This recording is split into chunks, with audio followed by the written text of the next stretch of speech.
भविष्य पुराण में भगवान श्री कृष्ण और महाराज युधिष्ठिर के संवाद में शक्तिला एकादशी महात्म्य का वर्णन है। युधिष्ठिर ने पूछा, हे जगन्नाथ, हे श्री कृष्ण, हे आदिदेव, हे जगतपति, माघ मास के कृष्ण पक्ष में कौन सी एकादशी आती है, उसे किस प्रकार करना चाहिए, उसका फल क्या होता है?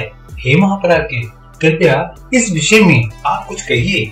भगवान श्री कृष्ण ने कहा, हे नृपश्रेष्ठ, माघ मास के कृष्ण पक्ष की एकादशी शक्तिला नाम से विख्यात है।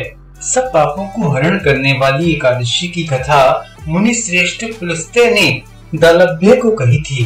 वह कथा तुम भी सुनो। दालभ्य ने पूछा, हे मुनिवर्य, मृत्यु लोक में रहने वाला हर एक जीव आप कर्म में रत है। उन्हें नरक यातना से बचाने के लिए कौन सा उपाय है? कृपया वह आप कथन करें। पुलस्त्य कहने लगी, हे महाभाग, आपने अच्छी बात पूछी है, तो सुनो। माघ मास में मनुष्य को स्नान करके इंद्रियों को संयम में रखकर काम, क्रोध, अहंकार, लोभ और निंदा का त्याग करना चाहिए।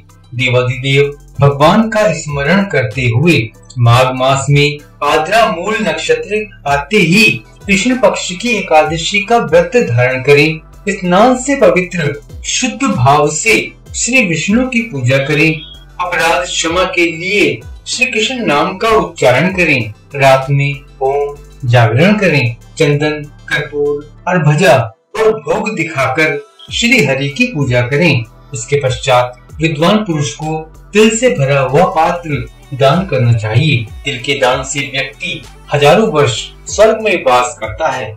इस दान द्वारा भगवान श्री कृष्ण प्रसन्न हों, यह कहते हुए दान करना चाहिए। तिल से स्नान करना, तिल का उपटन लगाना, तिल का हवन करना, तिल डाला हुआ जल पीना, तिल दान करना, तिल का भोजन में उपयोग करना, इस प्रकार 6 कार्यों में तिल का उपयोग करने से इसे शक्तिला एकादशी माना जाता है, जो पाप हारिणी है। शक्तिला एकादशी की व्रत कथा। एक बार शक्तिला एकादशी की महिमा सुनने महर्षि नारद भगवान श्री कृष्ण के पास आए। भगवान श्री कृष्ण ने कहा, एक ब्राह्मण स्त्री थी। ब्रह्मचर्य का पालन करते हुए वह भगवान की आराधना करती थी। अनेक प्रकार की तपस्याओं के कारण वह बहुत दुर्बल हो गई थी। उसने बहुत दान दिए, परंतु उसने ब्राह्मण और देवताओं को अन्न दान नहीं किया था।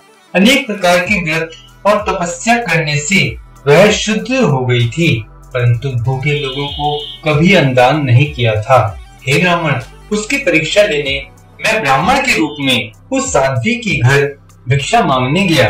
तभी उस ब्राह्मणी ने पूछा, हे ब्राह्मण, सत्य कहें कि आप कहाँ से आए हैं? मैंने सुनकर अनजान बनते हुए उसे उत्तर नहीं दिया। उसने क्रोध में भिक्षा पात्र में मिट्टी का एक ढेला डाल दिया। उसके बाद मैं अपने धाम लौट आया। अपनी तपस्या के प्रभाव से ब्राह्मणी मेरे धाम वापस आई। मेरे धाम में आने पर उसे एक सुंदर महल मिला, जो संपत्तिहीन, स्वर्णहीन और अन्य धान्यों से हीन था। उस महल में कुछ न पाकर वह अस्वस्थ और क्रोधित होकर मेरे पास आकर पूछने लगी, हे जनार्दन, सब व्रत और तपस्या करके मैंने श्री विष्णु की आराधना की, परंतु मुझे धन धान्य क्यों प्राप्त नहीं हुआ?